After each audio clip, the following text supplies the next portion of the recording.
Gerakan Hukum Perubahan Iklim yang Berkeadilan, pembelajaran dari Gerakan Hukum Lingkungan Indonesia masa ke masa. Dialog ini akan dipandu oleh Mbak Margareta Quina SHLLM. Kita berikan tepuk tangan dulu untuk Mbak Margareta Quina. Mbak Margareta Quina adalah pengacara lingkungan yang berfokus pada kerja-kerja energi dan iklim, pencemaran, dan kesehatan lingkungan. Mbak Quina merupakan alumni ICEL yang bekerja aktif di ICEL pada tahun 2012 hingga tahun 2019. Kemudian, Mbak Quina juga sempat mengabdi di Satgas 115 dan Indonesian Ocean Justice Initiatives.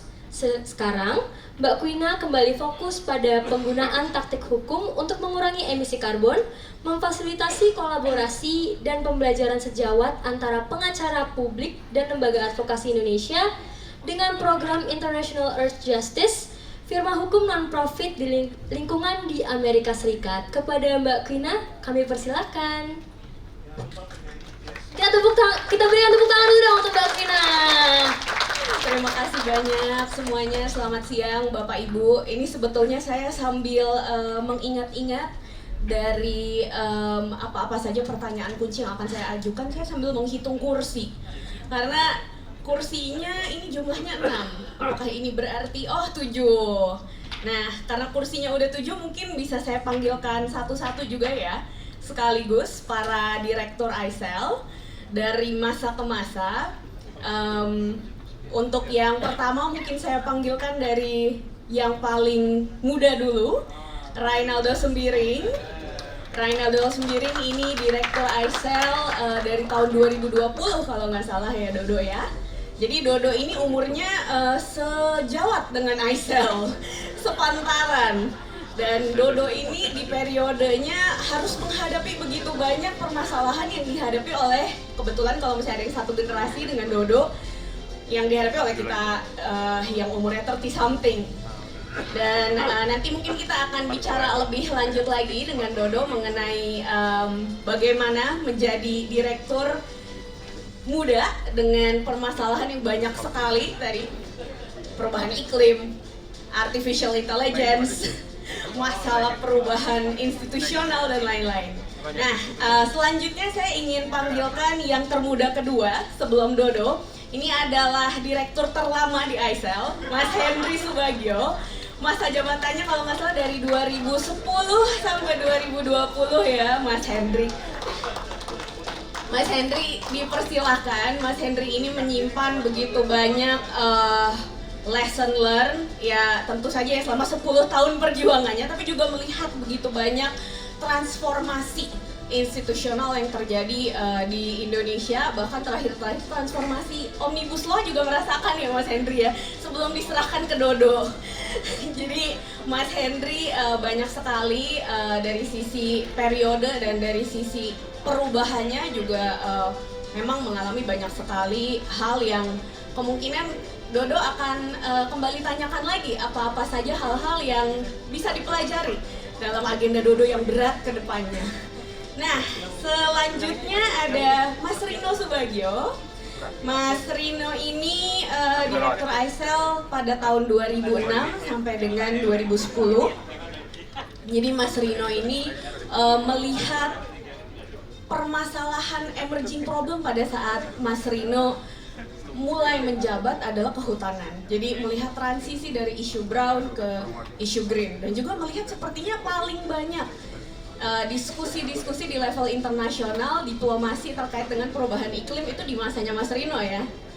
Betul kan ya? Nah, lalu selanjutnya saya mulai nyontek. Di sini ada contekannya sudah tersedia. Ada Bapak Indro Sugianto. Pak Indro, dipersilahkan. Salamannya mungkin sudah bisa berganti ke depan kalau mau diulang. Jadi Pak Indro ini Direktur Eksekutif ICEL di periode 2003 sampai 2006. Dan kalau nggak salah interaksi antara sains dan lingkungan hidup, AMDAL Kijang, lalu juga beberapa legacy pasca reformasi itu jatuh di eranya Mas Indro. Jadi kita nanti akan lebih banyak menggali juga untuk hal-hal terkait dengan apa yang menjadi pembelajaran pada era tersebut, terutama Mas Indro ini juga hubungannya dengan teman-teman public interest lawyer sangat kuat. Nah, sebelum Mas Indro, mohon maaf. Sebelum Mas Indro ada Mbak Wiwi Awiyati. Saya persilakan. Mbak Wiwi Awiyati ini Direktur Eksekutif ISEL di tahun 2000 sampai dengan 2003. Jadi ini tepat pasca reformasi.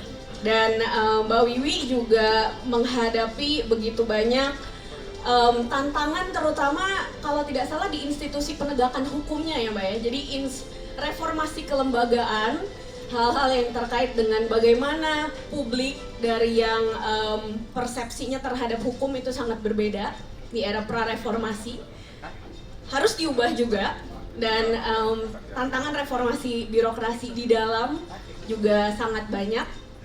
Jadi dua arah kita akan dengarkan juga dari Mbak Wiwi. Nah yang terakhir, Mas Ahmad Santosa, dipersilahkan. Mas Ota adalah, saya nggak bilang yang paling senior ya Mbak, senior citizen, yang paling lama mengenal ISEL sebetulnya. Dan pendiri ISEL, kalau nggak salah dari lahir, jadi waktu Dodo juga masih belajar merangkak, Mas Ota sudah mendirikan ISEL tahun 1993. Dan Mas Ota melewati persis titik balik Indonesia dari pra-reformasi ke reformasi ya Mas Ota ya. Jadi mulai dari hukum lingkungan, produk hukum pertamanya banget, sampai reformasi, dan sebelum reformasi kalau nggak salah juga ada undang-undang lingkungan hidup juga ya yang diubah, dioptimalkan. Lalu kemudian pasca reformasi itu juga dialami oleh Mas Ota. Nah jadi hari ini, jadi saya mau mengaku dulu kepada audiens bahwa sebetulnya desainnya diskusi ini adalah dari generasi Mas Ota dulu. Kronologis dari awal berdirinya ISEL, baru kemudian beranjak ke ISEL masa remaja, ISEL masa dewasa, dan Mas Dodo yang seperti milenial zaman sekarang hidupnya banyak tantangan. Nah akan tetapi setelah tadi ada diskusi sedikit dengan Mas Ota dan Mbak Wiwi dan teman-teman yang lain juga, Bapak Ibu yang lain, ternyata ada saran, gimana kalau yang paling muda duluan? Jadi kita bicara dari masa kini dulu. Kita pengen dengarkan dari Dodo. Dodo selama 3 tahun terakhir sudah membuat banyak sekali gebrakan di ISEL, 4 tahun terakhir, dan sepertinya gebrakan tersebut akan terus-menerus ada seiring dengan gebrakan-gebrakan lain di bidang perubahan lingkungan hidup kita yang semakin cepat. Dan Dodo ini adalah generasi yang sama seperti mungkin banyak di sini masih akan berusia lansia pada saat nanti bumi mengalami kenaikan suhu mungkin 2 derajat sampai 4 derajat Celcius. Sekarang Dodo masih relatif muda, tapi bumi sudah pendidikan global ya Dodo ya. Mungkin itu juga menjadi hal yang kita pengen dengar dari Dodo. Bagaimana ISEL sebagai institusi itu merespon tantangan-tantangan ini. Tadi Pak Sunario juga sudah sempat menyebutkan selain krisis iklim ada pandemi, lalu ada AI, dan lingkungan kita ini kan sekarang terus berubah ya. Sementara hukum itu instrumen yang memang merespon perubahan-perubahan yang ada di masyarakat dan juga terutama di lingkungan. Tapi ini perubahannya masif banget. Tahun ini setiap hari di bulan Juni ada rekor suhu terpanas yang terbaru. Nah, Dodo mewarisi memori institusional ISEL dengan segala karakteristiknya, dengan aspek HAM-nya dan segala macam. Jadi gimana Dodo menempatkan hukum lingkungan dan ISEL sebagai hukum lingkungan mungkin ya dalam merespon perubahan-perubahan yang cepat ini? Ya, terima kasih Kuina. Selamat sore Bapak Ibu sekalian. Assalamualaikum warahmatullahi wabarakatuh. Para direktur yang saya nggak usah sebutkan satu persatu, sudah ada namanya di belakang.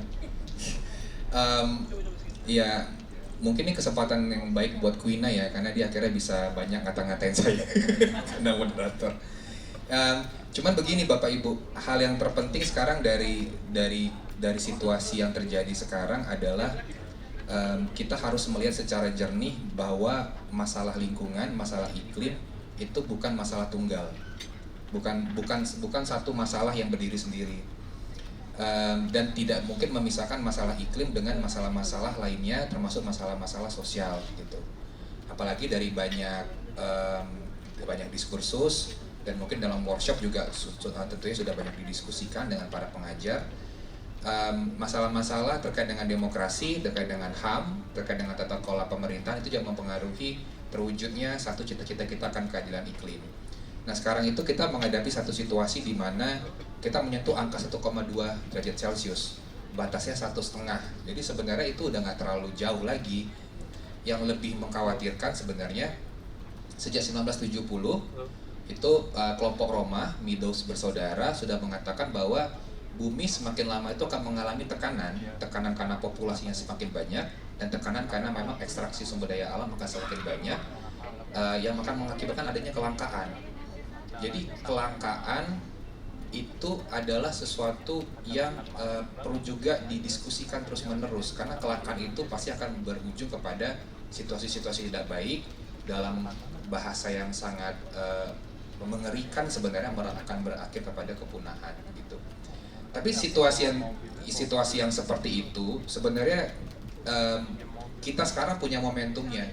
Kalau 1970 itu negara-negara baru memikirkan pentingnya merespon dampak dari revolusi industri dengan di Stockholm mereka berkumpul.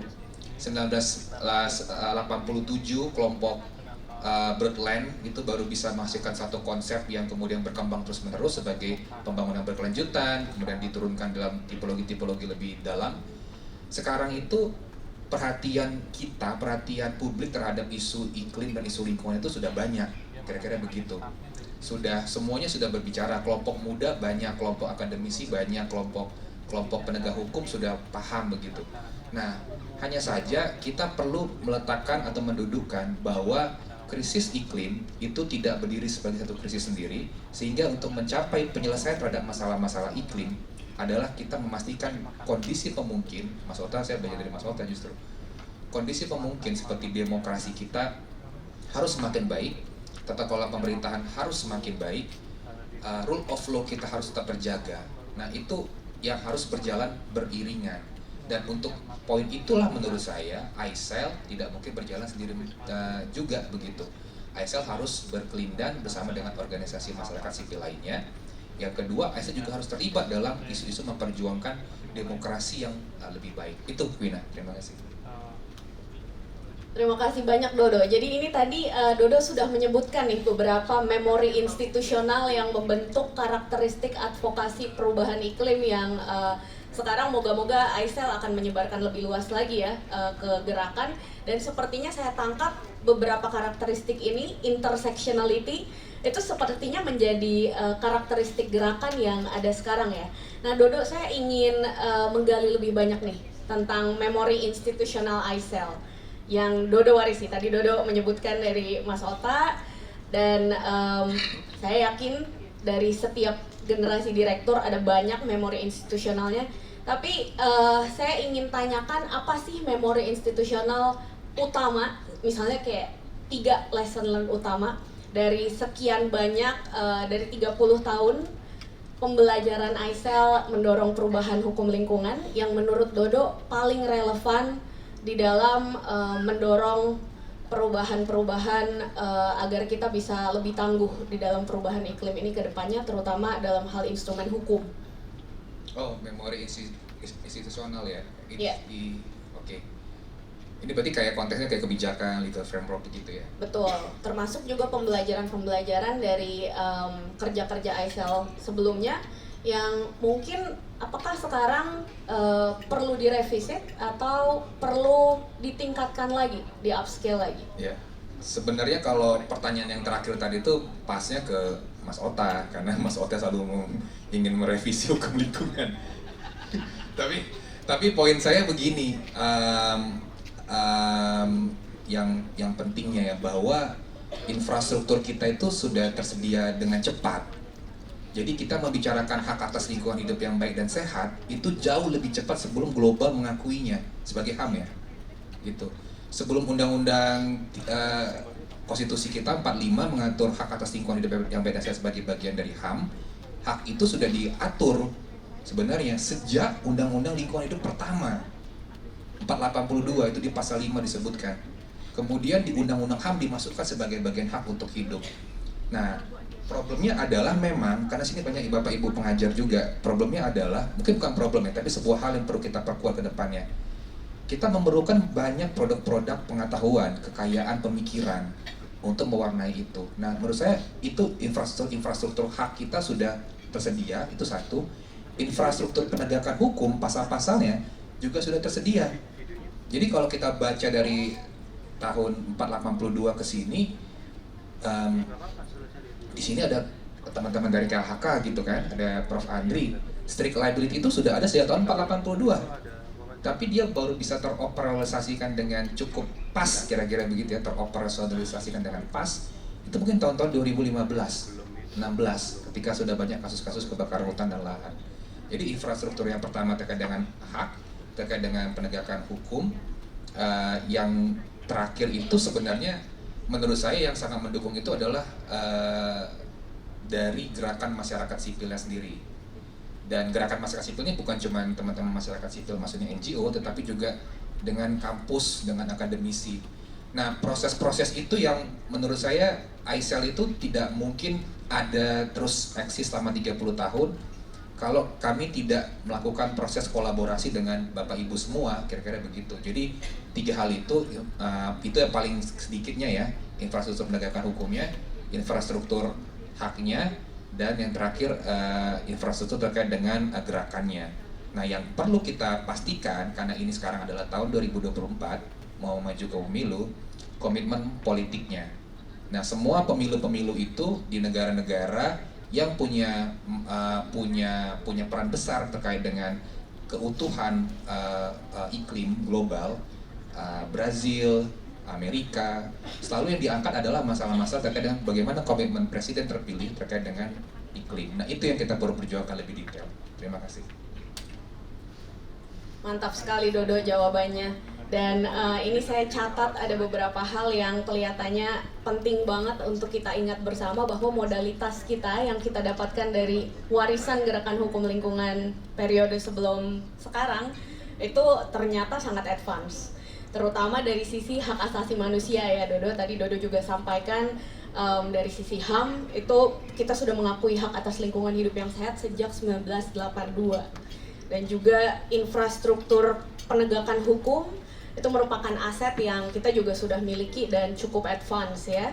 Dan gerakan masyarakat sipil sendiri itu merupakan aset yang sangat penting, karena seperti juga Dodo sampaikan tadi, warna awal ICEL itu adalah social justice. Tidak terlepas dari gerakan-gerakan sosial dan gerakan-gerakan pembaruan tata kelola hukum yang baik yang lebih luas.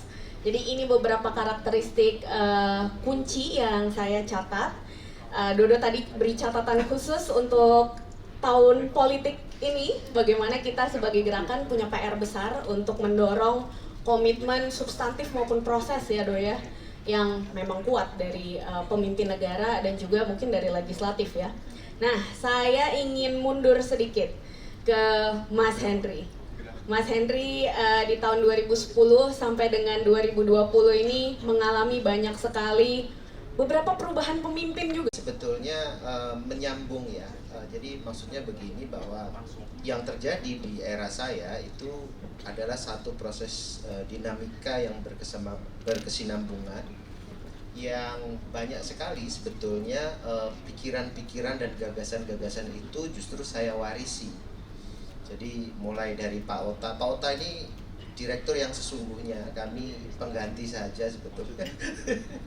Jadi semua kita warisi. Jadi misalnya begini, ketika tadi terjadi problem kelembagaan, jadi saya kalau memanggil memori saya dulu gitu ya, masuk ICEL, ada bacaan-bacaan wajib begitu yang Mas Rino selalu harus kamu baca ini, harus. Ternyata itu adalah gagasan-gagasan, pemikiran-pemikiran para senior-senior Jadi ada juga strategi compliance gitu ya, kemudian isu soal kelembagaan dan sebagainya. Kelembagaan lingkungan itu kan sebetulnya bukan hanya persoalan di tahun 2010 saja gitu ya ke belakang, tetapi juga kalau saya dapatkan dari berbagai catatan ICEL, ada misalnya bagaimana institusi lingkungan digabung dengan pemakaman misalnya ya, dan seterusnya. Jadi memang dari sisi ada satu marginalisasi begitu terkait dengan isu-isu lingkungan di dalam kelembagaan. Nah, ICEL sebetulnya saya menangkapnya sudah dari lama tuh punya keinginan untuk bagaimana memperkuat institusi lingkungan begitu ya. Ada wacana Green Bench, kemudian ada wacana juga bagaimana memperkuat institusi lingkungan di daerah gitu ya, yang tadinya digabung. Ya, itu pengetahuan-pengetahuan yang sebetulnya saya dapat, saya kumpulkan dan saya warisi dari para senior. Nah, ketika momentum itu terjadi di 2010 gitu ya, kita tahu ada Komisi Informasi juga baru terbentuk karena 2008 itu undang-undangnya berhasil diadvokasi melalui proses panjang yang dilakukan oleh ICEL, para senior ICEL. Kemudian saya juga ikut sudah mulai tergabung di 2006. Kemudian berakselerasi terus bersama dengan kawan-kawan. 2008 undang-undang yang lahir, 2010 itu adalah momentum bagaimana kemudian ICEL, satu lembaga lingkungan, harus turun untuk melakukan proses asistensi bagaimana mengasistensi pembentukan dari Komisi Informasi Pusat misalnya. Karena memang ini gagasan-gagasan kenapa keterbukaan informasi publik menjadi penting itu sudah kami warisi, saya warisi bersama teman-teman dari para senior. Nah, yang terjadi juga di tahun-tahun itu misalnya tadi disampaikan oleh Pak Sunarto juga ya, ada sertifikasi hakim lingkungan, itu ada juga momentumnya. Jadi kalau saya bilang memang ada sesuatu yang kami warisi, tetapi juga ada momentum yang terjadi, dan disitulah kemudian karena ada momentum itulah yang kemudian kami masuk untuk bagaimana apa yang dulu pernah digagas, didiskusikan dari generasi-generasi sebelumnya, kemudian ini kita perkuat lagi. Nah, terkait dengan tadi juga yang Mbak Kwina sampaikan, mungkin ini lebih ke di pemerintahan ya Mbak Kwina ya, terjadi proses penggantian ya, ada suksesi, ada pemilu, kemudian pada waktu itu saya memang ada peleburan antara Kementerian Lingkungan dengan Kementerian Kehutanan begitu. Nah, memang dalam prosesnya ini tidak sederhana, karena di internal teman-teman sendiri, teman-teman NGO itu juga terjadi satu diskursus yang cukup panjang. Ada yang setuju gitu, ada yang menolak gitu ya, karena dianggap ini akan melemahkan, tetapi juga ada yang kami mencoba untuk melihat apa sisi positifnya kalau kemudian itu kita kawal prosesnya gitu. Misalnya kalau dulu di kementerian salah satu persoalannya tidak punya tuh jajaran sampai pada level teknis misalnya ya, sangat terbatas dari SDM-nya dan sebagainya, sehingga yang dilakukan pada waktu itu justru teman-teman mencoba untuk mengusulkan ada kelembagaan tertentu di dalam di dalam formasi dari kementerian. Dan waktu itu kami cukup intensif juga diskusi dengan Bu Siti Nurbaya bersama dengan para jajaran eselon 1 begitu, supaya kemudian momentum ini itu justru tidak menegasikan aspek lingkungan, tapi bagaimana memperkuat beberapa aspek beberapa isu terkait dengan lingkungan. Nah, kami catat ada beberapa yang waktu itu sempat kita usulkan, misalnya jangan sampai penaatan yang dulu ada di Kementerian Lingkungan itu hilang, tapi bagaimana diperkuat kemudian menjadi Dirjen Gakum. Kemudian isu-isu perhutanan sosial yang sudah panjang diadvokasi oleh teman-teman misalnya, terkait dengan perhutanan sosial itu bisa sekarang diemban oleh satu direktorat jenderal sendiri, Dirjen PSKL dan Kemitraan Lingkungan, termasuk di dalamnya itu bicara soal konflik sosial, penyelesaian konflik ya, konflik tenurial. Nggak kebayang zaman dulu di Kementerian Kehutanan itu ada direktorat jenderal sendiri yang ngurusin soal perhutanan sosial, hutan masyarakat, kemudian menyelesaikan konflik-konflik sosial. Tidak juga kebayang itu ada. Nah, kemudian itu coba untuk dimasukkan. Di Direktorat Jenderal Gakum juga demikian. Kalau dulu KLH nggak punya sarana, Ibu Bapak sekalian, ya penyidiknya juga terbatas dan sebagainya. Tetapi dengan penggabungan sebetulnya kemudian ada proses penguatan dari sisi misalnya polhutnya, penyidiknya, dan pengawasnya dan sebagainya. Meskipun dinamikanya itu masih cukup banyak ya, hal-hal yang masih harus dicermati terus begitu. Tentu ada kekurangannya saya kira yang perlu dicatat. Misalnya berapa banyak proses penegakan hukum yang sudah dilakukan dan berapa banyak eksekusi misalnya ya, nanti itu juga bisa menjadi satu tema-tema tersendiri. Kasus-kasus tadi Pak Sunarto juga sampaikan sudah banyak kasus kebakaran hutan dan lahan misalnya masuk ke pengadilan, baik itu melalui masyarakat ataupun juga sebetulnya melalui gugatan pemerintah misalnya. Tetapi pertanyaannya, apakah semua instrumen legal yang kita institusionalkan, yang kita dorong itu sudah memberikan dampak perbaikan dan pemulihan terhadap lingkungan? Saya kira itu penting nanti ketika dihubungkan dengan aspek perubahan iklim yang tadi disampaikan oleh Mas Dodo. Gitu, Mbak. Mas Henry, saya pengen dalami sedikit. Tadi Mas Henry sebutkan ada perubahan-perubahan yang tidak terbayang sebelumnya, seperti ada dirjen khusus untuk perhutsos, dirjen gakum. Yang ingin saya tanyakan, gimana perubahan-perubahan ini mempengaruhi teman-teman yang ada di gerakan? Reaksinya gimana, opportunity yang muncul apa, dan teman-teman engage dengan momentum baru tersebut ya seperti apa? Ya, begini Mbak Quina, dalam proses itu Aisel memang tidak berjalan sendiri ya. Jadi saya ingat pada waktu itu kita bikin beberapa putaran diskusi gitu dengan teman-teman yang misalnya berkecimpung di isu-isu perhutanan sosial. Teman-teman Huma juga saya kira juga waktu itu, dan kita sempat diskusi misalnya di kantor Huma gitu ya, yang ada teman-teman yang memang bergerak di aspek perhutanan sosial. Nah, ketika kemudian kalau saya melihat pasca kelembagaan itu terbentuk, memang ada sisi positifnya, itu adalah pengemban tanggung jawab. Jelas ada kelembagaan, ada tugas, kemudian itu juga ada tanggung jawab di sana.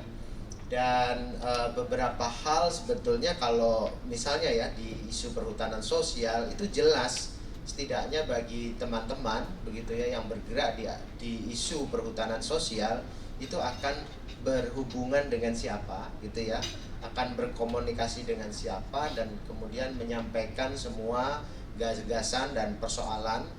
Yang terlebih penting adalah berkolaborasi dengan siapa dalam konteks ini, karena memang pada waktu itu juga pemerintah mendapatkan target misalnya 12,7 juta hektar untuk perhutanan sosial dan sebagainya. Di isu-isu penegakan hukum saya kira juga akan begitu gitu ya. Ketika ada persoalan-persoalan, setidaknya siapa yang harus bertanggung jawab, siapa yang harus mengerjakan dan melaksanakan itu, dan kepada siapa kemudian masyarakat sipil dan semua komponen itu atau semua stakeholder itu berkolaborasi, itu lebih clear, lebih jelas, sehingga kemudian setidaknya itu menjadi salah satu saya lihat sebagai salah satu catatan positif gitu ya, untuk proses gerakan.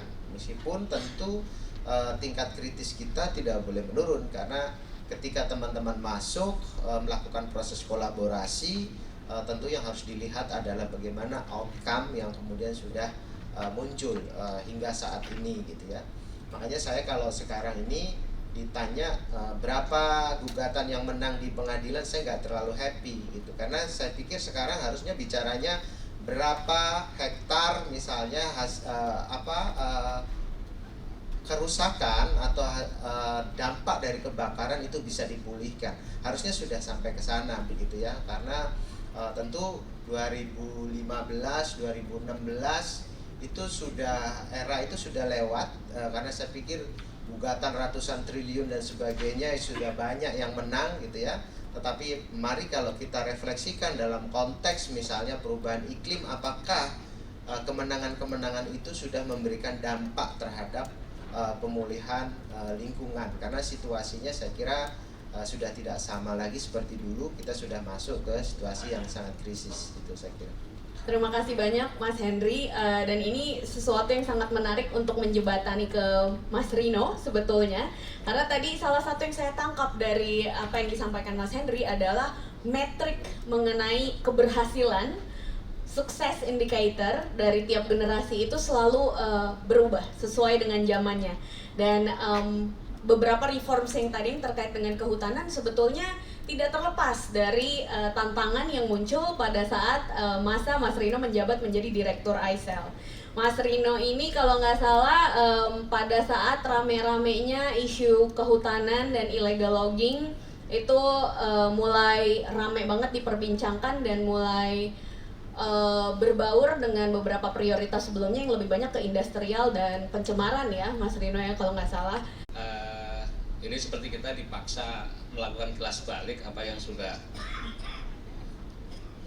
pertanggungjawabannya, apa yang sudah kita lewatkan selama beberapa tahun yang lalu gitu ya. Jadi mohon maaf kalau mungkin ada yang skip atau ada yang terlewat atau apa. Nah kalau melihat periode saat itu tahun 2006 hingga 2010 itu menurut saya itu memang perkembangannya sangat dinamis waktu itu, baik perkembangan di tingkat eksekutif, kemudian di tingkat legislatif maupun di tingkat masyarakat sipil ya, itu sangat dinamis, di mana kemudian karena bagian dari proses reformasi itu keran demokrasinya mulai terbuka gitu, kemudian termasuk juga aksesnya gitu, bagaimana kemudian kita bisa memberikan masukan ke pemerintah atau kemudian ke parlemen terkait dengan concern dari masyarakat. Nah pada saat yang bersamaan, seperti tadi Henry juga udah sampaikan di awal bahwa apa yang kita lakukan ini adalah advokasi atau kegiatan-kegiatan yang berkelanjutan gitu dari yang sebelumnya. Dari zamannya Mas Ota mengawali di ICEL atau mungkin jauh sebelum Mas Ota di ICEL pada saat beliau masih di LBHI gitu. Nah, 2006 sampai 2009 itu bisa dibilang itu kalau setidaknya menurut saya itu puncak tingginya persoalan atau kasus-kasus lingkungan, ya persinggungan antara isu hijau dengan isu coklat, yaitu kebakaran hutan lagi marak, kemudian illegal logging. Pada saat itu saya ingat itu ada perang besar terhadap illegal logging khususnya di Riau, hingga belasan perusahaan besar itu disidik gitu kan. Disidik, kemudian ada ribuan log kayu yang disita, yang waktu itu kalau misal dibayangkan, kalau kita melihat kayak tumpukan lognya itu kayak benteng sejauh hampir 2 km misalnya gitu. Itu kalau ditumpuk gitu ya, tumpuk dua sisi yang kita bisa lewat di tengahnya. Itu khususnya yang terjadi di Riau, dan itu luar biasa waktu itu. Ketika Kapolda Riau pada saat itu kemudian menyatakan perang terhadap illegal logging dan ditindaklanjuti dengan banyak kasus penyidikan, meskipun pada akhirnya kemudian terjadi penghentian penyidikan pada saat ada pergantian pimpinan di Kepolisian Daerah Riau. Yang kedua kemudian yang menarik pada saat itu juga bagaimana advokasi yang sudah dilakukan Aisel dan kawan-kawan pastinya dari mulai era 99 terkait dengan informasi publik. Itu kemudian tahun 2008 akhirnya berhasil ketika diundangkan menjadi sebuah undang-undang. Itu proses yang sangat lama ya, yang dulu diawali mungkin Mas Sota nanti bisa ceritakan dari mulai tahun 99 atau mungkin dari tahun 2001 ketika saya ingat saya datang pertama kali masuk Aisel, itu ada Mbak Yosi sama Mbak Pre yang selalu aktif melakukan rapat-rapat dengan koalisi. Itu masih zamannya Mbak Wiwi juga. Itu tahun 2008. Nah, ini yang menurut saya ini salah satu bagian dari hasil dinamika periode 2006 sampai 2009, dan tentunya untuk isu lingkungan, untuk pengelolaan lingkungan itu bisa dikatakan tahun 2009 itulah bisa menjadi bukan puncak ya, tapi itu bagian dari hasil advokasi ketika diterbitkan Undang-Undang 32 tahun 2009 tentang perlindungan dan pengelolaan lingkungan hidup. Apakah ini semua adalah kerja Aisel saja? Tidak, pastinya gitu. Ini adalah bagian dari kolaborasi dengan masyarakat sipil lainnya, gitu. Ketika di KIP nanti mungkin bisa diceritakan oleh Mas Sot atau Mbak Wi misalnya itu. Saya yakin di situ banyak stakeholder yang terlibat dalam penyusunan dalam proses tersebut. Ada dari kalangan jurnalis, kemudian ada dari akademisi dan banyak CSO. CSO-nya pun tidak hanya CSO lingkungan misalnya gitu ya. Ini menunjukkan betapa kemudian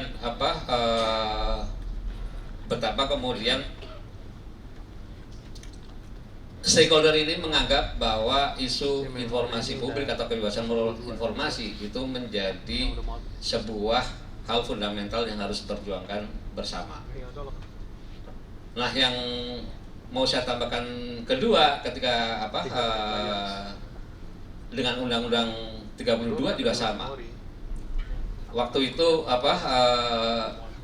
saya melihat luar biasa dukungan untuk segera diterbitkannya undang-undang yang baru sebagai perbaikan atau sebagai revisi dari Undang-Undang Nomor 23 tahun 97. Ada banyak keinginan baik dari kalangan masyarakat sipil maupun dari pemerintah waktu itu dengan berbagai kajian gitu. Nah, yang mau saya sampaikan adalah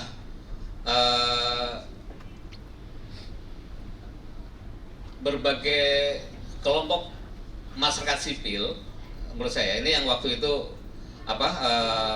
koreksi kalau salah Mbak Sandra Muniaga ini bertugas untuk mengkonsolidasi di kalangan teman-teman CSO waktu itu ketika advokasi Undang-Undang 32 Mbak Sandra ya, koreksi kalau saya salah Mbak, maaf gitu. Nah, itu kemudian peran yang dilakukan Aisel, bagaimana kemudian bisa menjembatani kebutuhan atau concern dari kelompok-kelompok masyarakat sipil atau kelompok-kelompok NGO kepada pemerintah atau tim yang disusun untuk menyusun Undang-Undang 32. Karena inisiatif Undang-Undang 32 ini pada akhirnya kemudian menjadi hak inisiatif DPR ya, bukan di pemerintah, benar Mbak Wi ya waktu itu ya. Gitu. Nah, ini kolaborasi antara eksekutif dan legislatif, kemudian mendengarkan masukan-masukan dari masyarakat sipil, itu juga menurut saya itu satu bentuk kolaborasi yang sangat keren waktu itu misalnya gitu ya. Terbukti kemudian beberapa isu kemudian bisa diadopsi misalnya gitu. Salah satunya tentang SLAP misalnya gitu kan, strategic law citizen public participation yang bisa masuk gitu kan. Atau yang saya ingat adalah yang terakhir yang di saat-saat akhir kemudian terkait dengan perlindungan, bagaimana kalau misal masyarakat dengan kearifan lokal membuka lahan dengan membakar yang kemudian kita limitasi jadi seluas 2 hektar itu tidak tidak bisa dipidanakan. Ini adalah bentuk keberhasilan. Nah, terkait dengan situasi atau masyarakat sipil, dinamika yang terjadi adalah, menurut saya ini adalah saatnya konsolidasi masyarakat sipil itu sangat luar biasa, ya, tahun-tahun tersebut. Apalagi waktu itu terkait dengan isu perubahan iklim misalnya gitu. Sebenarnya kalau isu perubahan iklim kan pada prakteknya kita sudah sudah lakukan gitu ya, melakukan advokasi. Enggak cuma kita tuh makanya bukan hanya ISL tapi juga kelompok civil society yang lain, karena isunya terkait dengan degradasi sama deforestasi misalnya gitu. Nah, waktu itu gaung perubahan iklim mulai meninggi. Karena pada tahun 2007 kemudian Indonesia ditunjuk menjadi presidensial untuk konferensi para pihak di Bali waktu itu. Pertemuan COP ke-13 di Bali. Yang kemudian kelompok masyarakat sipil kemudian berkonsolidasi untuk bisa berbuat sesuatu pada saat konferensi para pihak tersebut. Yang kemudian secara voluntary kemudian tergabung dalam Civil Society Forum atau Forum COP13 di Bali sampai seterusnya. Itu terdiri dari berbagai kelompok, tidak hanya kelompok lingkungan, tapi juga ada kelompok konsumen, kelompok adat, kelompok petani dan sebagainya. Itu yang tadi saya bilang bahwa dinamika konsolidasi masyarakat sipil pada periode 2006 sampai 2010 itu luar biasa bagus kalau menurut saya, luar biasa keren gitu kan. Karena pada saat COP di Bali tersebut, rasa-rasanya seingat saya waktu itu nggak ada yang mendanai secara khusus awalnya, misal gitu ya, nggak ada mensupport secara khusus, secara logistik, tapi kemudian karena komitmen kemudian terus berkumpul untuk mematangkan, yang akhirnya melahirkan tagline climate justice dengan indikator health, human security, ecological debt, kemudian land tenure sama production and consumption. Itu yang waktu itu dijadikan sebagai tagline dari advokasi Civil Society Forum di Indonesia untuk isu perubahan iklim. Mungkin secara itu dulu deh sementara deh. Dan apa yang tadi Mas Rino sampaikan sepertinya juga tetap relevan sampai sekarang ya, karena dan ini merupakan memori kolektif yang penting juga untuk kita. Misalnya ketika sekarang di TikTok ada banyak banget obrolan mengenai climate justice adalah indigenous people's justice gitu kan. Ternyata dari tahun 2000-an itu memang sudah menjadi niche gerakan di Indonesia. Dan ngomong-ngomong tadi Mas Rino juga menyinggung mengenai pengecualian atau kekhususan dalam UU PPLH yang terkait dengan indigenous people dan praktek membuka lahan dengan cara bakar dan bagaimana menghandle isu yang sangat sensitif tersebut. Saya jadi ingat bahwa ada Mbak Sandra Moniaga. Halo Mbak Sandra, selamat datang. Yang merupakan salah satu pendiri ISEL juga. Beliau sangat banyak bekerja terkait dengan isu lingkungan dan kaitannya dengan masyarakat adat juga. Dan kebetulan kalau nggak salah ini artikel yang diadvokasi secara intens ya oleh Mbak Sandra pada waktu itu, terutama dengan perspektif masyarakat adat dan HAM-nya. Nah, kebetulan tadi Mas Rino juga menceritakan bagaimana konsolidasi masyarakat ini mendorong sebuah momentum yang tadi sempat diceritakan oleh Mas Henry sampai leading ke institutional reform, leading ke pengesahan undang-undang dan bagaimana itu membuka peluang kolaborasi masyarakat lagi yang lebih luas. Saya pengen mundur ke belakang lagi, mumpung kita udah membicarakan mengenai HAM. Ini sebenarnya salah satu titik singgung antara gerakan lingkungan hidup dengan HAM di Indonesia. Itu didorong dan sangat kental disaksikan pada periode kepemimpinannya Mas Indro Sugianto pada tahun 2003 sampai 2006. Itu membawa banyak sekali perspektif-perspektif tentang HAM ke dalam advokasi lingkungan. Dan kalau sekarang generasi kita, Gen Z, millennials itu banyak banget bicara tentang intersectionality, keadilan lingkungan dengan keadilan iklim. Ini saya juga ingin undang Mas Indro untuk menceritakan lesson learn-nya yang ada pada saat era tersebut yang... Prinsipnya begini, ada beberapa hal yang memang kalau dipertanyakan persentuhannya sebenarnya ada di mana ini. Sebenarnya sejak kalau kita pelajari sejak ISEL berdiri itu kan di akhir-akhir Orde Baru gitu aja. Orde Baru di akhir-akhir itu paradigma pembangunan yang dipilih oleh rejim saat itu adalah paradigma pertumbuhan yang kemudian saya kira semua sudah tahu bahwa dalam paradigma pertumbuhan itu yang pada saat bersamaan itu juga dalam rangka ada persoalan utang negara yang sangat besar, beban utang negara yang sangat besar. Maka di situ sumber daya alam menjadi pilihan bagi rezim itu untuk dilakukan eksploitasi secara besar-besaran. Dalam melakukan eksploitasi secara besar-besaran itu, maka kemudian state memperkuat dirinya sedemikian rupa sehingga state menjadi sangat kuat, dan pada saat yang bersamaan maka kontrol rakyat harus dilemahkan. Di situ mulai timbul persoalan. Makanya terus kemudian beberapa ketentuan peraturan perundangan yang dilahirkan itu semata-mata harus bisa memperkuat pertumbuhan investasi dan ekonomi, tapi kemudian kalau ada hak rakyat itu harus difasihkan dengan cara norma yang diatur tentang hak rakyat itu rata-rata tidak bisa dilaksanakan, tidak bisa diimplementasikan karena normanya dibuat sedemikian rupa sehingga tidak bisa dilaksanakan, atau pelaksanaannya masih harus menunggu peraturan pelaksanaan yang banyak dan panjang sehingga itu menjadi sulit untuk dilaksanakan.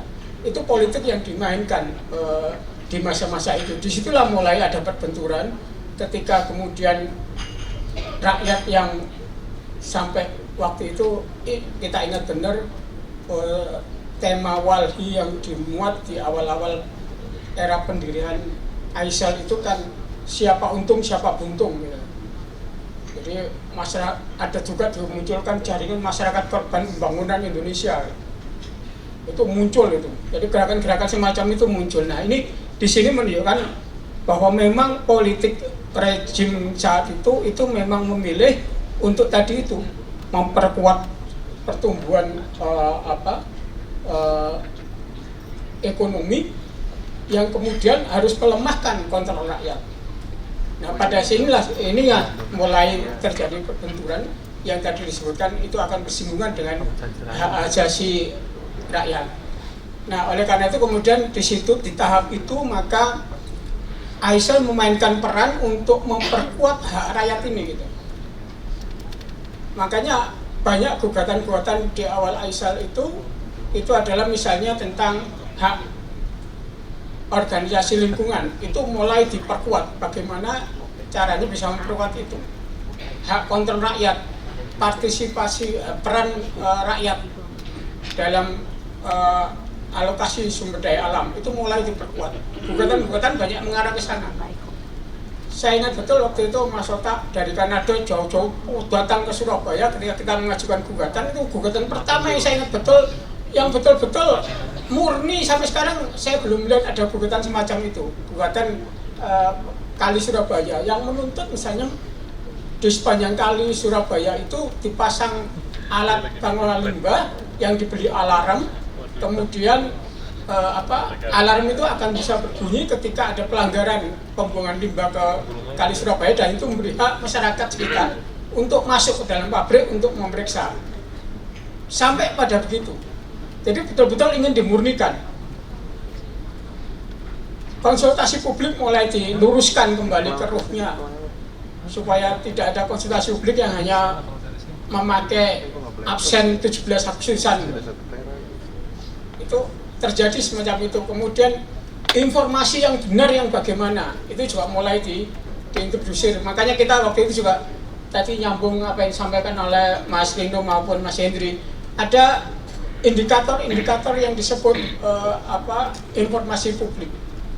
Indikator dulu ada bukunya, itu ada 3 buku tentang akses, 3 akses itu, dan ditambah lagi buku indikator. Nah itu untuk mengecek sebetulnya yang murni itu yang bagaimana seharusnya, karena mulai banyak orang yang banyak kebijakan dimunculkan, namanya gede pakai peran serta, isinya sebetulnya ada. Isinya tidak lebih dari, kalau bahasanya Pak Ota itu selalu teori hanya upacara-upacara, peran serta sebagai upacara-upacara, tapi ritual belaka gitu. Sehingga ini yang ingin dimurnikan kembali, bahwa harusnya begini. Nah ini kemudian masuk di dalam diperjuangkan masuk di dalam undang-undang, makanya kemudian ada perbaikan terus-menerus di undang-undang, mulai dari 482 sampai kemudian 2397 masuk ke 32 2009. Walaupun tren ini sudah bagus, kemudian agak terancam buyar ketika kemudian muncul undang-undang Cipta Kerja yang nampaknya di pertimbangannya secara formal, kalau kita baca undang-undang Cipta Kerja, itu jelas-jelas itu adalah untuk pertumbuhan investasi.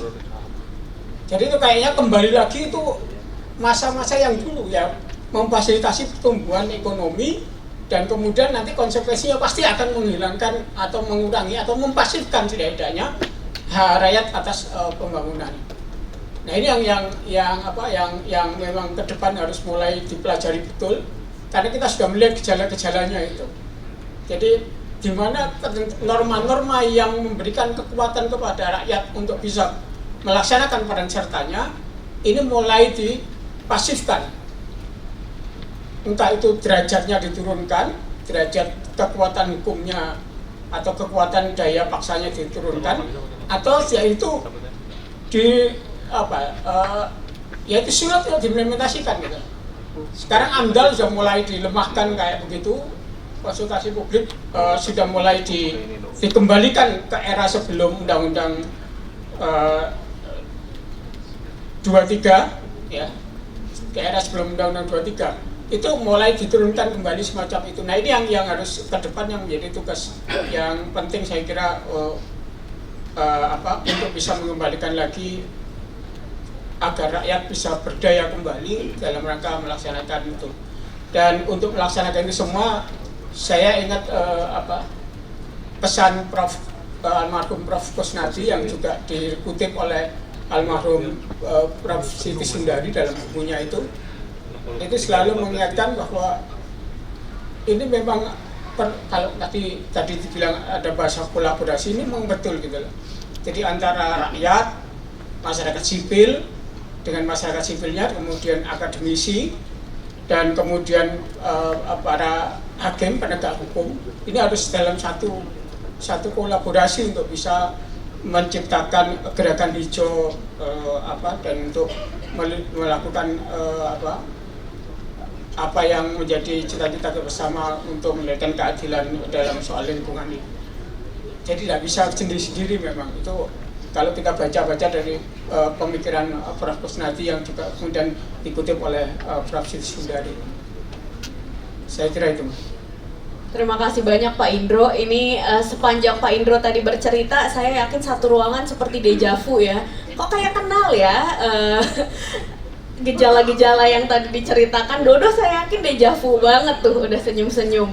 Jadi memang memori kolektif mengenai hal-hal yang diperjuangkan pada masa-masa awal demokrasi ternyata sangat relevan dan sangat penting untuk di-preserve supaya kita tidak hanya bisa menginvestasikan tenaga kita secara lebih efisien dalam memperjuangkan apa yang menjadi hak kita yang dulu kita miliki, tapi bahkan bisa lebih maju lagi, bisa lebih ambisius lagi mintanya.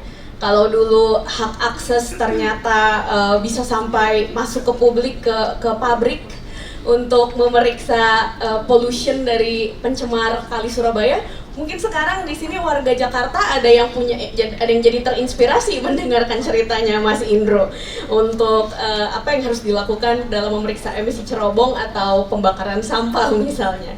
Nah, anyway, tapi itu pembelajaran yang sangat berharga. Tadi kita bicara soal hak dan bicara soal keadilan mungkin, akan tetapi ada elemen lain yang ingin ke the other side of the coin, yaitu Mbak Wiwi yang sangat amat hingga sekarang masih berkolaborasi dengan sangat erat, dan ini awalnya kalau nggak salah dari legacy yang didapatkan pasca reformasi ya Mbak Wiwi ya, dan dimana kesadaran mengenai penguatan tata kelola pemerintahan termasuk juga judicial reform itu sedang sangat naik pada waktu itu, dan itu momentum yang diambil oleh teman-teman dengan sangat baik. Nah, sekarang ini menjadi hal yang relevan. Saya diminta oleh teman-teman ISEL untuk kilas balik gitu. Saya cuma berpikir begini, beberapa ibu dan bapak mungkin bersama-sama kami pada saat kilas balik, tapi kelihatannya sebagian besar jangan-jangan justru belum lahir pada masa-masa itu. Hal ini saya alami sekali ketika di awal-awal setelah reformasi kita berbicara di depan kelas tentang reformasi, semuanya tanggapannya sangat antusias. Tetapi semakin ke belakang kita bicara reformasi, semuanya bingung. Sama mungkin ketika saya menjadi mahasiswa, dosen saya bercerita tentang apa kejadian tahun 65. Saya juga tidak punya ide tentang itu. Jadi kelihatannya memang generasi per generasi ini sudah demikian melaju, sehingga kita kadang-kadang lupa apa yang terjadi sebelumnya. Dan kelihatannya dalam forum hari ini, saya juga jadi tersadar juga bahwa iya ya, ternyata apa yang dialami zaman Mas Ota, mungkin saya ikut di dalamnya sampai Mas Indro, kok sepertinya berulang kembali di zamannya Mas Rino, Mas Hendri, Mas Rino, dan seterusnya gitu ya. Jadi saya pikir, apakah kita sekarang ini sedang membicarakan kilas balik untuk bisa melihat di mana lesson learn yang perlu kita pelajari sehingga tidak perlu berulang lagi di zaman generasi-generasi berikutnya. Dan yang paling utama adalah ketika tantangan pada masa sekarang itu saya yakin jauh-jauh lebih besar daripada tantangan ketika paling tidak saya dipercaya menjadi Direktur ISEL tahun 2000 sampai 2003. Pada masa itu saya merasa memang tantangan saya paling berat, tapi kalau saya dengar dari Mas Indro, Mas Rino, sampai dengan Mas Dodo, padanya zaman saya kayaknya nggak ada apa-apanya begitu. Nah jadi itu mungkin yang ingin saya sampaikan pertama kali. Yang kedua, saya ingin mencoba mengingat-ingat kembali, saya beruntung pada masa itu karena saya ditemani banyak oleh, kalau tidak berlebihan saya boleh katakan para pendekar lingkungan pada masa itu. Baik yang sekarang masih ada bersama-sama di antara kita, semua saya rasa juga ada di sini masih mengenal, dan kemudian juga ada beberapa yang sudah mendahului kita. Para pendekar lingkungan itu memberikan inspirasi dengan semangat. Terus terang, pada kala itu kita memulai tadi dengan katakan bagaimana pembentukan TAP MPR nomor 1 tahun 2001 ya Mbak Sandra ya. Itu merupakan, kita anggap pada saat itu adalah keberhasilan masyarakat sipil, bagaimana kemudian kita menempatkan sebuah aturan di lembaga tertinggi di negeri ini untuk kemudian bisa mengatur mengenai pengelolaan sumber daya alam, mengenai pengelolaan agraria dan sumber daya alam. Kemudian kita juga merasa pada kala itu kita dalam tanda kutip berhasil mempunyai peraturan mengenai undang-undang keterbukaan informasi publik, peraturan Mahkamah Agung tentang keterbukaan informasi. Kita menelurkan juga ada yang namanya class action, kemudian corporate criminal liability, semua hal yang kita anggap itu sebuah keberhasilan. Tapi kalau saya dengar lagi apa yang disampaikan sampai dengan generasi Mas Indro, saya berpikir ulang, apakah itu keberhasilan atau keberhasilan yang masih tertunda, yang memang harus kita perjuangkan bersama-sama, dan untuk itu kita masih terus-terus narik Mas Ota, Mbak Sandra, dan semuanya untuk tetap mengawal apa yang diperjuangkan oleh masyarakat sipil pada masa itu. Hal yang kedua juga disadarkan pada masa saya dipercaya menjadi direktur ISEL adalah pentingnya kolaborasi tidak hanya dengan masyarakat sipil tetapi juga dengan semua stakeholders kita. Artinya ISEL melihat bahwa di luar ISEL itu semua stakeholders, di luar ISEL itu semua pemangku kepentingan. Artinya ada siapa saja di situ, kita harus lihat ada dari pembuat peraturan DPR, ada dari pelaksana yaitu eksekutif, dan juga pada penentu akhir di mana itu adalah pengadilan. Pada saat itu kami berpikir bahwa seharusnya mereka semua tahu apa yang dilakukan, sehingga kami masyarakat sipil selalu menuntut, kita selalu demand untuk mereka melakukan sesuatu, kita selalu melakukan advokasi dari luar. Tapi pada kala itu kita mencoba mengubah strategi. Bagaimana jika stakeholder ISEL itu memang bukan tidak, ada sebagian tidak mau, tapi ada sebagian memang tidak memahami, tidak mengerti bahasa kita. Nah disitulah kemudian tentu saja dengan waktu itu sudah ada Mas Rino ya. Kalau Mas Hendri belum kelihatannya, Mas Rino, Mas Indro, Mas Ota, Mbak Sandra, kita semua memikirkan, mungkinkah kita melakukan capacity from within? Kita tidak hanya menuntut, tapi kita juga bekerja bersama untuk mengajak semua orang, semua pihak memikirkan, memahami apa yang kita pikirkan dan kita pahami. Saat itu ada satu hal yang sangat membekas di hati saya adalah ketika para penegak hukum itu bersepakat untuk menandatangani komitmen yang namanya One Roof Enforcement System atau ORES. Jadi yang namanya sistem penegakan hukum itu tidak terkotak-kotak, hanya polisi, hanya PPNS LH saja. Setelah itu sampai ke polisi beda lagi, sampai ke jaksa lain lagi, di pengadilan juga berbeda. Frustasi rasanya. Tapi pada kala itu semua petinggi dari 3 institusi ini menandatangani kesepakatan bersama yang namanya ORES. Tapi kembali ORES ini tidak bisa semuanya dikawal. Kelihatannya yang terus-menerus akhirnya bersama-sama itu adalah dari pengadilan di Mahkamah Agung. Dan kemudian sempat di kejaksaan kita cukup lama berinteraksi dan bekerja, tetapi tentu saja memang tidak memungkinkan untuk kita semua melakukan semua. Jadi ISEL kemudian mencari strategi lain, yaitu Mas Ota kemudian menghentikan saya menjadi direktur eksekutif, dan kemudian saya ditaruh atau diminta untuk masuk ke Mahkamah Agung. Jadi Mas Ota kemudian mengatakan, coba tolong masuk di Mahkamah Agung, dan kemudian duduk menjadi koordinator tim pembaruan Mahkamah Agung. Ayo buktikan bahwa memang kita bisa mewujudkan apa yang namanya kolaborasi yang sesungguhnya, bekerja bersama yang sesungguhnya, bukan hanya menuntut, tapi kita bergandengan untuk menghasilkan sesuatu. Dan terus terang saya sangat bersyukur kepada Prof. Bagirmanan pada kala itu, ada Ibu Mariana Sutadi, ada Prof. Paulus Effendi Lotulung, dan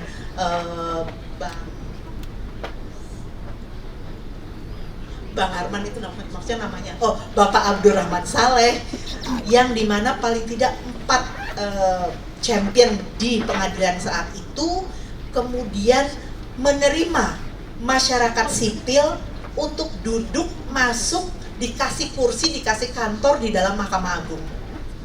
Rasanya itu satu hal yang baru yang ketika kami tanya dan bertemu dalam pertemuan-pertemuan antar pengadilan, para hakim ketua-ketua Mahkamah Agung bertanya pada Ketua Mahkamah Agung Indonesia, apa yang Anda pikirkan sehingga memberikan kursi dan ruang bagi masyarakat sipil untuk masuk di dalam? Dan jawaban Pak Bagirmanan sangat mengesankan buat saya pada saat itu adalah, kita tidak bisa berubah sendiri. Kalau kita mau mengubah negeri, kita harus mengubah bersama-sama. Tidak ada perbedaan apakah itu di kalangan legislatif, eksekutif, judikatif, atau masyarakat sipil, kita harus berjalan bersama-sama. Dan tentu saja masyarakat sipil ini tidak lepas dari kontribusi para akademisi. Kenapa? Tadi sudah disampaikan bahwa tanpa ada ilmu pengetahuan, tanpa ada lulusan-lulusan dari universitas, maka lembaga-lembaga penegak hukum ini tidak bisa berbuat apa-apa. Tapi lembaga penegak hukum ini juga wajib untuk menghasilkan putusan-putusan yang bisa di-exercise, bisa dilihat, diajarkan kembali di dalam universitas. Hari ini Mbak Quina sekali untuk menutup kalau boleh, saya juga merasa sangat bahagia. Disinilah kita menentukan kembali kolaborasi kita bersama antara ibu bapak akademisi, mohon aplaus untuk ibu bapak dari akademisi dalam ruangan ini, dan juga masyarakat sipil, ada adik-adik mahasiswa. Mudah-mudahan setelah hari ini kolaborasi kita menjadi semakin kuat. Hai Mark, ada Mark juga yang sudah hadir. Mark Cunek ini adalah juga public interest lawyer dari Amerika Serikat yang selalu juga mendukung tidak hanya Indonesia tapi semua negara di mana masyarakat sipilnya ingin menguatkan advokasi-advokasi dari aspek hukum. Demikian mungkin yang bisa saya sampaikan, Mbak Quina. Terima kasih sekali lagi. Semoga kita terus bisa berkolaborasi dan membuat negeri ini menjadi lebih baik lagi. Terima kasih banyak Mbak Wiwi. Ini salah satu wisdom intergenerational yang selalu diturunkan dari tiap generasi di ISEL, yaitu pentingnya bergandengan tangan dengan kawan ya. Pentingnya merawat siapa yang merupakan ally yang memang tulus dan hatinya baik dimanapun ally tersebut berada. Jadi saya juga ingin sangat mengingatkan lagi bahwa hari ini adalah hari yang penting karena semua yang ada di dalam ruangan ini saya yakin adalah sahabat-sahabat ISEL, teman-teman baiknya ISEL, dan merupakan stakeholder yang sangat penting dan menentukan di dalam semua reform yang ada ke depannya, terutama dalam tantangan menghadapi krisis iklim ya. Nah, selanjutnya saya ingin ke Mas Ota, yang sepertinya saya nggak perlu menyampaikan lagi ya Mas Ota ya, pertanyaan-pertanyaan kunci untuk Mas Ota. Ini Mas Ota sepertinya tinggal bungkus saja. Jadi Mas Ota yang mendirikan ISEL. Jadi tadi mendengar dari Dodo sampai ke belakang runut sampai kembali ke sekarang kita di tahun 1990 tapi juga di tahun 2023. Jadi silakan Mas Ota, apa yang menjadi refleksi utama Mas Ota dan mungkin pesan-pesannya untuk Dodo. Untuk sahabat-sahabat ISEL juga mungkin. Kalau Dodo itu udah setiap hari pesannya. Nah jadi ya, saya nggak salah yang ngusulin bahwa saya terakhir gitu ya. Sebab ya sebenarnya sudah terangkum dengan baik ya menurut saya. Nah tetapi kalau boleh saya refleksi diri saya sendiri, saya tidak mewakili yang lain siapapun. Saya ada 3 hal yang saya ingin sampaikan. Yang pertama adalah tadi sudah banyak disampaikan oleh kawan-kawan pentingnya kondisi pemungkin, the enabling condition. Oleh sebab itu dari sejak awal-awal pendirian ISEL kita memang inginnya sih kerjasama tidak hanya dengan Mahkamah Agung ya, dengan kejaksaan dan dengan polisian sama dekatnya. Tapi memang kita orangnya sedikit, sumber dayanya kecil, kita nggak bisa, kalau Sunda bilang ngarau kusiku. Nah, jadi kita memilih yang membuka pintu lebar-lebar. Nah, jadi oleh sebab itu Mahkamah Agung. Jadi kondisi pemungkin. Nah itu yang pertama. Sampai dengan Dodo sekarang ini sangat peduli sekali dengan democratic space yang semakin menyempit ya. Kemudian rule of law yang belum membahagiakan rakyatnya.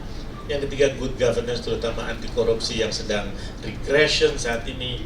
Itu saya kira Dodo sudah betul-betul melihat pada Pak Indro, melihat pada Mas Hendri, melihat pada Mbak Wiwi, dan melihat kepada Mas Rino. Jadi udah bener lah itu menurut saya. Nah itu yang pertama, kondisi pemungkin itu tidak mungkin tidak kita jalankan, dan hukum lingkungan gak ada artinya berdiri sendiri.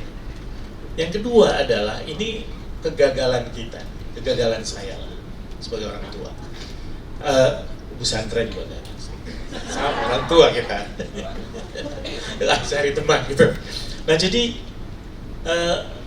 ternyata memang hukum lingkungan ini secara politis sangat lemah.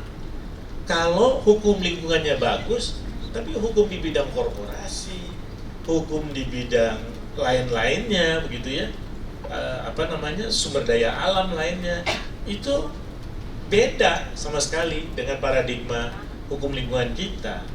Nah, jadi memang hukum lingkungan Indonesia yang diwakili dengan, boleh dibilang salah satunya Undang-Undang 32 2009 itu harus menyebarkan virus pada yang saya sebut dengan sectoral environmental law. Nah, ada satu gejala sekarang Undang-Undang Cipta Kerja. Nah, Undang-Undang Cipta Kerja itu bukan sectoral environmental law, itu multi-sektor environmental law. Dan ternyata kegagalan kita di dalam menyebarkan virus prinsip-prinsip strong sustainability ke dalam undang-undang lainnya tentang pengelolaan sumber daya alam ataupun undang-undang korporasi, undang-undang hak cipta dan lain sebagainya, itu ya dilihat oleh pembentuk undang-undang Cipta Kerja. Dia bilang ini nggak ada artinya hukum lingkungan. Saya robah aja sedikit karena kita tidak berhasil untuk, boleh dibilang, brainwash dari pembentuk peraturan perundang-undangan. Itu kalau boleh dibilang titik lemah kita, Mas Dodo, sekarang ini. Jadi saya yakin kalau dari diskusi-diskusi itu Mas Dodo ini banyak sekarang memberikan briefing pada saya. Bukan saya yang memberikan briefing pada dia. Jadi saya diajarin sama Mas Dodo soal ini. Jadi Dodo siap untuk ini. Nah, yang ketiga adalah, ini juga sangat penting. Yang ketiga ini sebentar ya. Nah, yang mungkin kurang disentuh ya dalam diskusi kali ini, tapi Dodo udah bilang tadi, ini Mas Sotan yang mengubah-ubah hukum lingkungan. Betul.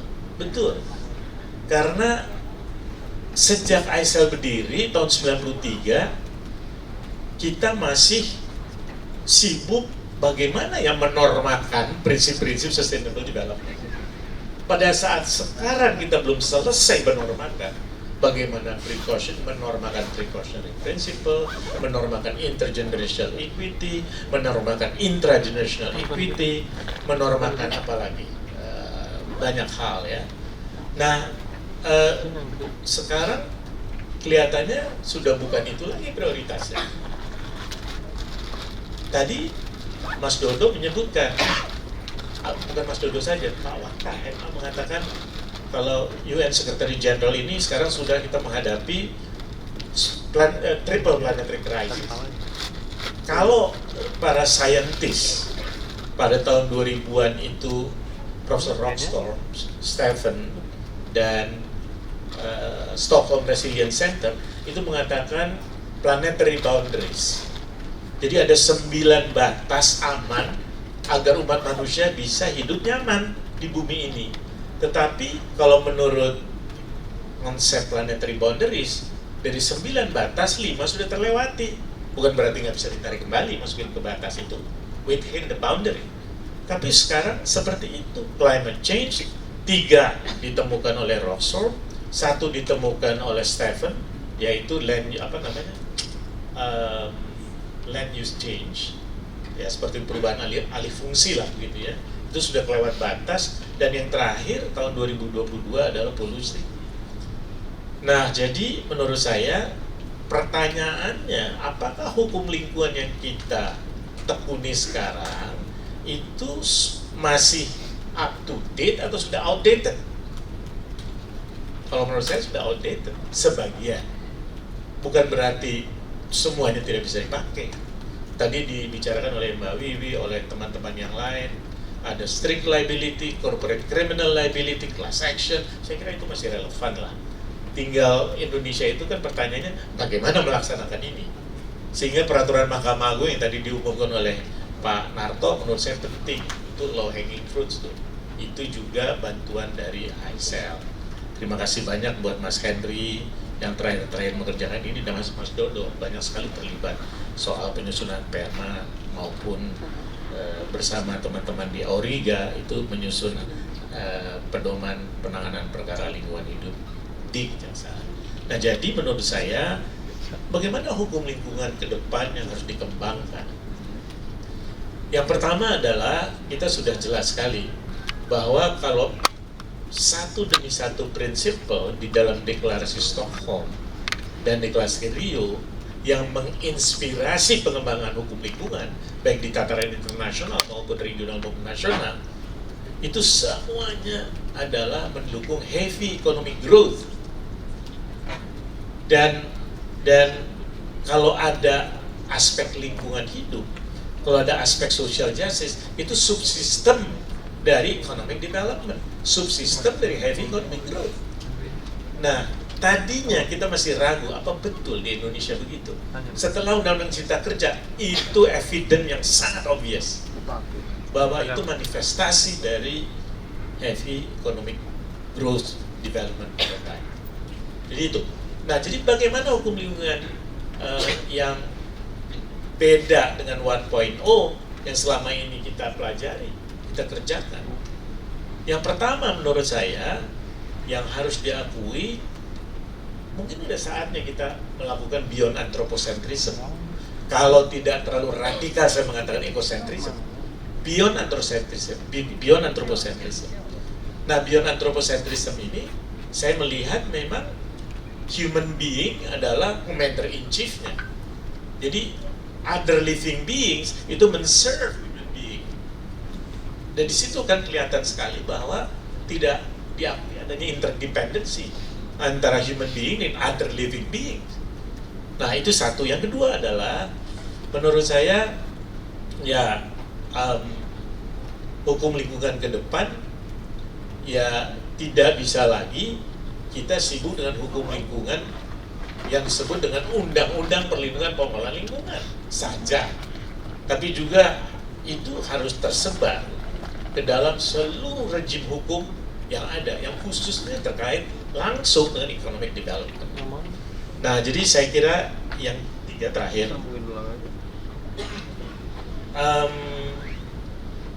ya kita harus mengakui bahwa sebetulnya modal konstitusional kita di pasal 33.4 pembangunan berkelanjutan, berwawasan lingkungan dan berkeadilan itu merupakan modal kita mau mendorong yang disebut dengan pembangunan berkelanjutan yang bersifat kuat atau strong sustainability. Strong sustainability itu key idea-nya adalah bagaimana negara bersama masyarakat menetapkan critical natural capital, modal alam kritis yang tidak bisa disubstitusi, tidak bisa digantikan. Kalaupun untuk kepentingan nasional dan rakyat yang banyak itu harus dideklar. Ini saya mengutip dari pasal 407 Ekuador konstitusi. Dia harus mendeklar presiden, menyebutkan alasan-alasan kepentingan nasionalnya, diumumkan oleh DPR, lalu kalau perlu dibuat referendum nasional. Kelihatannya ideal, tapi kalau tidak mau krisis ekologi begitu. Jadi membawakan misi strong sustainability. Yang terakhir Mbak Quina, yang ini saya kira juga tidak usah mencontoh Swedia dan Afrika Selatan, tetapi Swedia dan Afrika Selatan saat ini sudah men-scale down apa yang disebut dengan planetary boundaries. Jadi kalau kata Stephen, si researcher planetary boundaries mengatakan ini tidak didesain untuk di-scale down, untuk diterapkan di regional dan nasional. Swedia bisa, Afrika Selatan bisa. Jadi Indonesia saya kira perlu ada batas planetary boundary juga, baik di tingkat nasional maupun di subnasional. Terima kasih, Bina. Terima kasih banyak. Harap kedepannya mungkin akan terus ada perenungan dan diskusi untuk menjawab pertanyaan-pertanyaan dari Pak Ota tadi. Apakah kita memerlukan perubahan fundamental dalam hukum lingkungan? Saya yakin di sini ada banyak advocates yang sudah menggunakan ide circular economy di dalam advokasinya. Bagaimana Dodo itu bisa dimasukkan di dalam hukum lingkungan? Mungkin itu yang nanti akan menjadi advokasi bersama. Modalitasnya mungkin sudah ada di sini ya. Dan terkait dengan heavy economic growth dan juga planetary boundaries juga, saya yakin itu sesuatu yang mungkin juga relevan karena di sini sudah banyak sekali teman-teman yang kasus-kasusnya mungkin terkait dengan daya dukung lokal, akan tetapi sekarang ketimpa dengan daya dukung global, dengan atmospheric collapse yang sedang terjadi sekarang. Jadi hukum perubahan iklim yang ini saya dititipin pesan sponsor oleh ICEL, hukum perubahan iklim yang kemarin dibahas beberapa hari ke belakang mungkin akan menjadi salah satu ruang untuk mendiskusikan ini lebih lanjut. Dan moga-moga nanti rekan-rekan di sini bisa kembali merumuskan bagaimana fundamentals dari hukum lingkungan untuk kedepannya dalam kaitannya dengan triple threats yang sedang kita hadapin sekarang terkait dengan planetary boundaries, juga terkait dengan krisis iklim, juga terkait dengan bagaimana sistem ekonomi kita itu perlu didesain untuk lebih menjadi sistem ekonomi yang memang sesuai dengan daur hidup.